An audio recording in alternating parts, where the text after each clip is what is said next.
जब आप अपनी बेटी की शादी करते हैं बहुत एक्साइटेड रहते हैं, बहुत बिजी रहते हैं। आपको सोचने का टाइम ही नहीं मिलता कि इसके बाद क्या होने वाला है।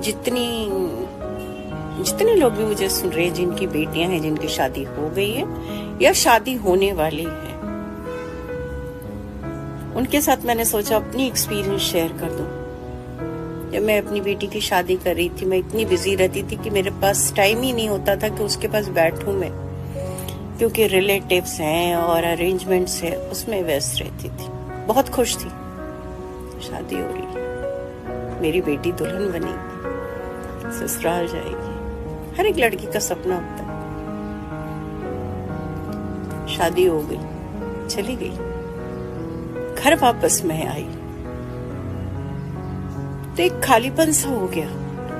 तब मैंने रियलाइज किया कि मेरी बेटी की शादी हो गई।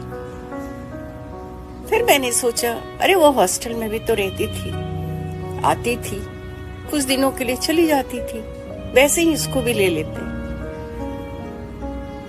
ऐसा नहीं होता।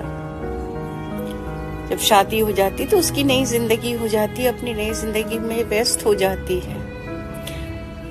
माँ बाप वहीं रह जाते हैं, किस इंतजार में बैठे होते हैं किस दिन कॉल आएगा और मेरी बेटी बोलेगी कि मैं आ रही हूँ। हॉस्टल में जब तक रहती है वो आपके अनुसार चलती है, आप उसे कभी भी बुला सकते हो। लेकिन शादी होने के बाद अगर उसका ससुराल बहुत अच्छा है तो भी उसे अपने पति से पूछना पड़ता है, क्या मैं 1 दिन 2 दिन 4 दिन या हफ्ते 10 दिन के लिए माँ के पास जा सकती हूँ। माँ बाप वहीं पे अपना अधिकार खो देता है।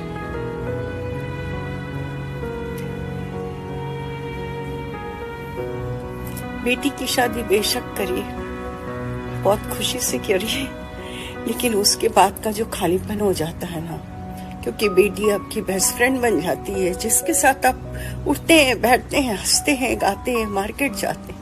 अचानक से वो कहीं खो जाता है। फिर वो 2-4 दिन के लिए आती है, 10 दिन के लिए आती है, आपके घर में खुशी का माहौल हो जाता है। आप फिर वैसे ही चलने लगते हैं और फिर अचानक एक दिन बाय बाय बोल के चली जाती है। ये हर एक के जिंदगी में होता है।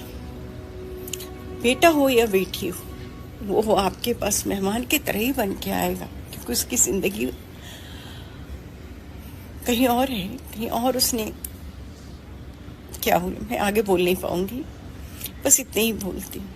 जब तक बच्चे हैं ना, हंसी खुशी समय बिता